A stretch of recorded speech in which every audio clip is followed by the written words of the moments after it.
Did you know that most people who reach 100 share the same strange ability in their 70s? It's not about money, not about medication, and it's definitely not about perfect genetics. It's something much more subtle, and you might already have it, without realizing. Here's the truth most people don't see. Many signs that predict a long, healthy life appear years before anyone talks about longevity. But because they feel too ordinary, we ignore them until it's too late. Not anymore. You see, in my 40 years of working with older adults, I've noticed one consistent pattern. The ones who make it to 100 don't just survive aging. They keep doing certain things, even when the world expects them to slow down. In this video, we're going to uncover 10 subtle signs you might be aging backward. And if you're between 65 and 80, and can still do even half of these things, you may already be on track for a 100-year life. But stay with me, because sign number 6 will surprise you. Most families mistake it for being energetic, but in truth, it's one of the strongest predictors of heart and brain resilience after 80. So don't go anywhere. You might discover you're already holding the keys to your future. Now, let's begin with the first sign. Something that happens every time you stand up from a chair. Let me ask you something simple. Can you stand up from a chair without using your hands? Take a moment. Try it now if you can. Because what just happened in those 3 seconds tells us more about your future than any blood test. Here's the truth. Your ability to rise from a chair without pushing off your knees or armrests reveals something powerful. Not just leg strength, but coordination, balance, core stability, and brain-to-muscle connection. According to a study published in the British Journal of Sports Medicine, adults over 60 who can perform the sit-to-stand test without support have a 2.5 times higher chance of living independently past age 90. That's not just science. That's your future freedom. Now I want you to meet Walter. He's 78, a retired school teacher from Wisconsin. 2 years ago, he fell while trying to reach for a book on a low shelf. He said, "I thought I tripped, but truth is, I couldn't push myself up afterward." That scared me more than the fall. Walter started doing one simple thing every morning. Standing up from his kitchen chair, hands free, 10 times in a row. It didn't feel like exercise. But 3 months later, he was walking more, falling less, and smiling bigger. He told me, "I don't want to be remembered as the man who fell. I want to be the man who got up." And that's the point. Longevity isn't just about years to live. It's about the power to rise every day on your own terms. So here's your micro test. Tomorrow morning before coffee, try standing up from your chair without using your hands. If it's hard, don't worry. That's where your strength begins. But strength alone isn't enough. Because what good is physical power if your memory starts slipping quietly away? Let's move to the second sign of a 100-year life. And it starts with something you probably forgot this week. Quick question. What did you eat for dinner last Tuesday? Don't check your phone, just try to remember. If that was easy, you're ahead of most. If it was hard, don't panic, but pay attention. Because short-term recall is one of the earliest, most sensitive signs of how well your brain is aging. Here's what we know. A 2022 report from the Mayo Clinic found that older adults who regularly challenge their memory, even with simple tasks like recalling meals or appointments, lower their risk of cognitive decline by up to 38%. That's right. You don't need crossword puzzles or brain games. You just need to use your memory, while you still trust it. Let me tell you about Linda. She's 72, a grandmother of 4, and used to laugh off her forgetfulness.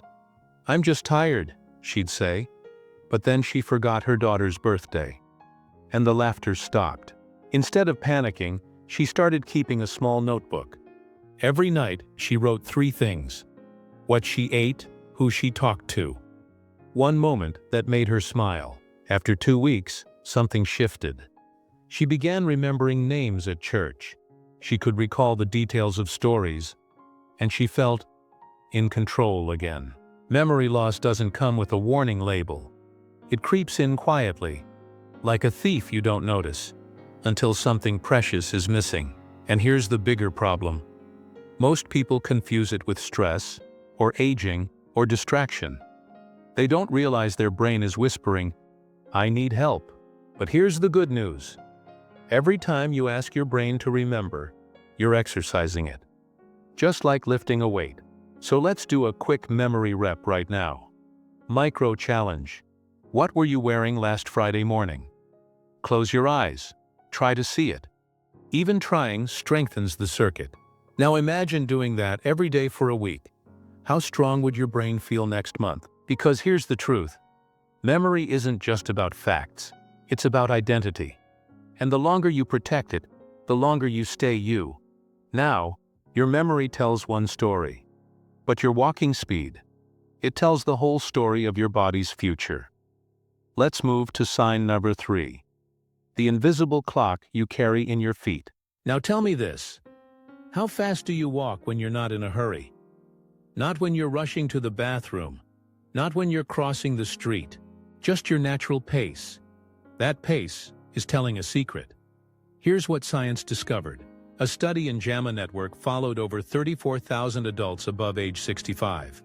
They found that people who walked faster than 0.8 meters per second, roughly 2.6 feet per second, had nearly double the chance of reaching age 90 compared to slower walkers. Why? Because your walking speed isn't just about legs, it's your brain, your balance, your cardiovascular strength, all working together in real time. It's a full-body report card, and most people never realize they're failing it. Let me tell you about Thomas. He's 74. 2 years ago, his wife passed away. For months, he moved slowly. Not just emotionally, but physically. He stopped going for walks. He stayed inside. His doctor told him, "You're losing more than just your spirit. You're losing your gait."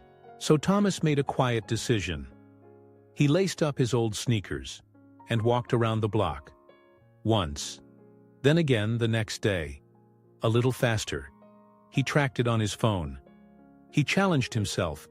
Now, he walks 1.2 meters per second. That's faster than the average 65-year-old. And more importantly, he walks like a man who still has places to go. Here's your test. Pick a hallway in your home. Mark 20 feet. Start a timer, walk at your normal pace, and stop the clock. If it takes you more than 8 seconds, you might need to rebuild your pace. Not for fitness, for freedom. Because walking speed doesn't just predict how long you'll live. It predicts how well you'll live. Faster walkers tend to stay independent longer. They recover faster from illness. They're less likely to suffer sudden decline. And the best part? It's trainable. At any age.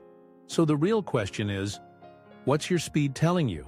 Now let's move to sign number 4. It's something most people don't even notice, until it fails them in one terrifying second. Balance. Can you stand still when life throws you off? Stand up.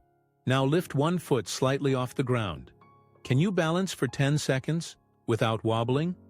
Don't underestimate this, because your balance may be the first thing to leave your body, long before memory, muscles, or even energy.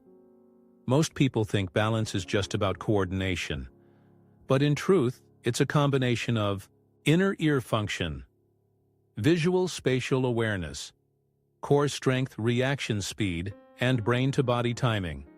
If even one part weakens, your balance fades. Here's the shocker. A 2022 study in Brazil followed over 1,700 people aged 50 to 75. They found that those who couldn't stand on one foot for at least 10 seconds had an 84% higher risk of dying within the next 10 years. That's not a typo. One small test, one big prediction. Let me tell you about Evelyn. She's 80. She doesn't run marathons, she doesn't lift weights. But every morning, before brushing her teeth, she does Tai Chi for 7 minutes. Slowly, quietly. She told me, "I lost my husband in a fall. It wasn't the injury. It was what came after. The hospital, the fear, the silence. I promised myself, if I can stand steady, I won't go the way he did. Evelyn hasn't fallen in 6 years. She walks without a cane, and her eyes light up when she balances with both arms outstretched, like a dancer greeting the morning sun. So here's your micro test. Stand near a wall. Lift 1 foot a few inches. Set a timer. Can you hold it for 10 seconds? If not, it's okay, because balance isn't lost in one day, and it can be rebuilt with practice. But here's the deeper truth. Losing balance isn't about falling down. It's about slowly losing trust in your body. And once you lose that trust, everything changes. That's why we train now, so fear never takes the wheel. Now let's move to sign number 5. It may seem unrelated, but it's deeply connected. Your voice, because how you sound reveals how strong you really are on the inside. When was the last time you heard your own voice and thought it sounded weak? Not just quiet, but thin, shallow, or breathless? Most people don't realize it. But vocal strength is a window into something much deeper. Your lungs, your diaphragm, your brain. According to the Cleveland Clinic, a weakening voice in older adults is often a subtle warning sign of decreasing lung capacity, early neurodegenerative changes, muscle loss in the throat and core, and it usually starts gradually. You speak less in group settings. You avoid phone calls. You get winded reading a story to your grandchild. Let me introduce you to Jorge. He's 77, a retired librarian, soft-spoken all his life. One afternoon, while reading aloud to his grandson, he had to stop twice to catch his breath. His daughter said, "Dad, are you okay?" And that's when it hit him. It wasn't just age. It was decline, and he hadn't seen it coming. Jorge decided to join a local senior choir, not because he could sing, but because he wanted to breathe again. At first, he could only hold a note for 3 seconds. Now, he sings hymns every Sunday, loud, clear, steady, and he hasn't missed a breath in over a year. Because voice is more than sound. It's power. It's your ability to call for help, to comfort someone, to say, "I'm still here." So let's test yours right now. Take a deep breath. Say, "Ah," out loud for as long as you can. Time it. Can you reach 10 seconds? If not, it's a sign. Not of weakness, but of a muscle you haven't trained. And like all muscles, it can be rebuilt. Try humming, reading aloud, singing softly, every day, even for 5 minutes. Your lungs and your life will thank you, because the longer you keep your voice, the longer the world knows you're still full of life. Now let's move to sign number 6. It hides behind a daily habit most people never question: how you feel after eating. This one might surprise you. Be honest. How do you feel 30 minutes after a big lunch? Refreshed, focused, or heavy, sleepy, and ready for a nap? Most people chalk that up to just getting older. But what if it's not? Here's the truth. Post-meal fatigue is more than just digestion. It's often your body screaming, "I can't handle what you're giving me." A study published in the Journal of Clinical Endocrinology and Metabolism found that older adults who feel consistently tired after meals are significantly more likely to have insulin resistance, a warning sign for prediabetes, heart trouble, and even early dementia. Why does this happen? Because as we age, the body's ability to process certain carbs and sugars becomes less efficient. Your pancreas has to work harder. Your blood sugar spikes, then crashes. And that crash feels like fatigue, irritability, even mild confusion. Let me introduce you to Betty. She's 69, a retired accountant who always loved her lunchtime sandwiches and sweet tea. But after every meal, she'd yawn uncontrollably. She started skipping her afternoon walk. She blamed low energy and told herself, "I guess I'm just slowing down." Then one day, she fell asleep while reading, pen in hand, mid-sentence. That scared her. Her doctor suggested a 2-week food journal. The pattern was obvious: high-carb lunches, crashes, protein plus greens, energy. Betty didn't go on a diet. She just swapped white bread for whole grain, added more vegetables, and took short walks after eating. Now, she feels more awake at 70 than she did at 60, because the way you feel after you eat is one of the clearest signs of how your metabolism and brain are coping with age. Here's your mini challenge. Tomorrow, after lunch, set a timer for 30 minutes. Ask yourself, do I feel clear, steady, and alert, or sluggish and foggy? Your answer might reveal far more than what was on your plate. Because food isn't just fuel, it's feedback, and your body is always speaking, if you're willing to listen. Now let's go even deeper. Sign number 7 doesn't start in your stomach. It starts in your clock. What time do you wake up? When no one tells you to? If you didn't set an alarm, what time would your body wake up? Not what time you should wake up. Not when the dog barks. Not when the neighbor starts the lawnmower. I mean, when does your body naturally say, it's time? Most people have never thought about this. But it matters, more than you think, because your internal body clock, your circadian rhythm, is not just about sleep. It governs hormones, metabolism, heart health, and even mood stability. A 2021 study from the National Institute on Aging showed that older adults with stable sleep-wake cycles had a 30% lower risk of developing Alzheimer's disease. Why?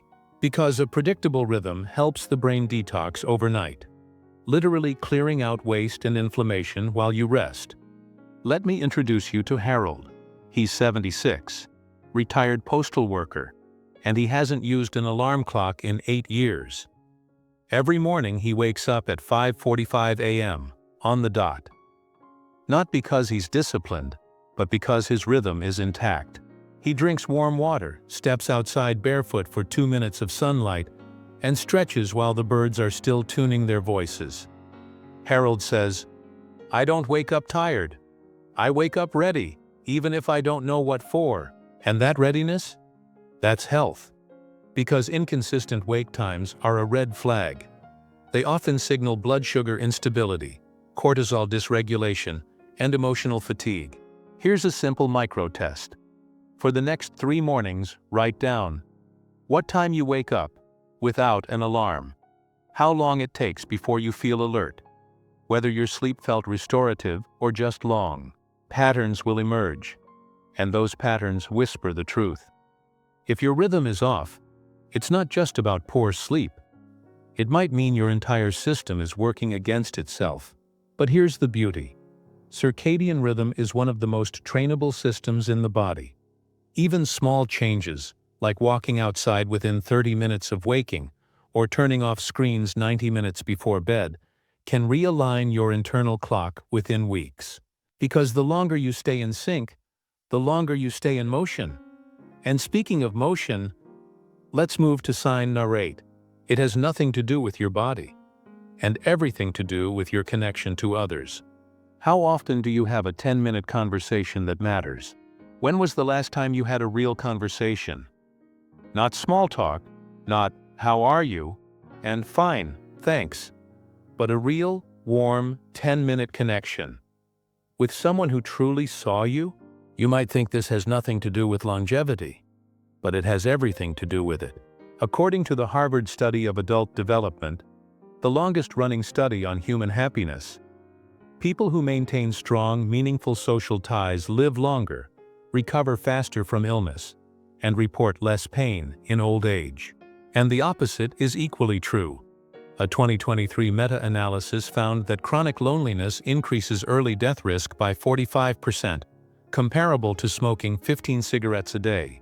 That's not just alarming, it's heartbreaking. Let me tell you about Helen. She's 81, a retired seamstress from Oregon. 3 years ago, after her husband passed, she went silent. She told me, "I stopped speaking to people because I thought no one wanted to hear me anymore." Her health declined. Her memory faded. But something unexpected happened. A new neighbor moved in, also widowed, also quiet. One afternoon, Helen brought over banana bread. That visit turned into tea, then walks, then shared laughter. Now every Friday at 3 p.m., Helen hosts a circle table on her porch. 5 women, no phones, no agenda, just stories, questions, and life. Helen says, "It saved my mind. And I think it's saving my body too. Because we don't just die from disease. We die from silence. We are social creatures. And the act of sharing, being seen, being heard, keeps the brain alive." Here's your simple test. When was the last time you called someone just to talk? Not to solve a problem. Not to ask for help. Just to connect. That call may do more for your heart than any pill ever will. So if you've felt quiet lately, isolated, overlooked, you're not alone. But you do need connection to stay strong. Because the strongest people in their 80s and 90s, they aren't just physically active, they are emotionally plugged in. Now let's move to sign number 9. This one isn't about what you do on good days, it's about how you respond on bad ones. Can you bounce back when life knocks you down? Anyone can feel good on a good day. But the real test of vitality is how you handle the bad ones. What happens the morning after you sleep poorly? After your arthritis flares up? After you feel low, discouraged, or just off? Do you bounce back quickly? Or do you sink deeper and stay there? Because recovery speed, your bounce back time, is one of the most powerful indicators of biological resilience. A study from Yale University in 2020 followed 754 adults over the age of 70. They found that those who could regain baseline strength and energy within 3 days of a minor illness had a 50% higher chance of maintaining independence for the next 5 years. Why? Because resilience isn't just about the immune system. It's also about emotional flexibility, physical reserve, and mental patterns. Let me introduce you to Carl. He's 75. Last winter, he caught a mild respiratory virus. Not COVID, just a rough cold. But instead of bouncing back in a few days like he used to, he stayed fatigued for nearly 3 weeks. That shook him. So Carl did something brilliant. He created a recovery journal. After every illness, flare-up, or emotional low, he'd write 3 things. What triggered it? How long it lasted? What helped him feel better? He noticed patterns. Certain foods slowed him down. Extra walking helped him bounce back. Phone calls with his daughter lifted his spirits faster than pain meds. Now Carl doesn't just track his health. He builds his comeback like a muscle. So here's a reflective prompt for you. After your next bad day, how will you respond? Will you let it stretch into a bad week? Or will you listen, adjust, and rebuild? Resilience isn't about avoiding setbacks. It's about creating systems that help you rise faster. Because life after 70 is not a straight line. It's a rhythm, a dance, a series of small comebacks. And those who live past 100? They are experts at getting back up. Now, we've explored strength, memory, balance, mood, and recovery. But there's one more piece left. Something bigger than any single habit. It's the pattern that ties all of this together. Let's move to sign number 10. The longevity pattern most people miss. Longevity doesn't happen by accident. And it rarely comes from doing one big thing right. It comes from a pattern. A quiet rhythm repeated over decades. Let's step back and look at what we've uncovered. If you're between 65 and 80, and you can still do these 9 things consistently: 1. Stand up from a chair without using your hands. 2. Recall yesterday's details with clarity. 3. Walk at a steady, purposeful pace. 4. Hold your balance for 10 seconds. 5. Project your voice without strain. 6. Feel energized, not exhausted, after meals. 7. Wake up naturally without chaos. 8. Connect with people in real, meaningful ways. 9. Recover from setbacks within a few days. Then you're showing the world something powerful. Your system still adapts. Your body still listens. And your mind still cares. These are not just signs of current health. They are predictors of future vitality. Because the people who live past 100? They don't have perfect diets. They don't all do yoga or eat kale. But they share one common trait. They remain engaged with their movement, with their choices, with their mornings, with their emotions, with their life. Let me tell you what I've seen after working with hundreds of adults over 70. The ones who stay sharp, strong, and spirited into their 90s and beyond don't obsess over doing it right. They just keep doing. Even when tired, even when stiff, even when nobody's watching, they show up. And the pattern they've built, tiny action after tiny action, becomes their shield against decline. So here's your quiet invitation. Look over these 9 signs again. Which ones are your strengths? Which ones need love, attention, and maybe a little rebuilding? Because every single one is within reach. And no, it's not too late. It's never too late to shift the pattern. Now, before we close, there's one last thing I need to tell you. It's not a sign, it's a gift, and it's waiting for you in the final part of this journey. Let's talk about what it really means to live well into your 90s and beyond.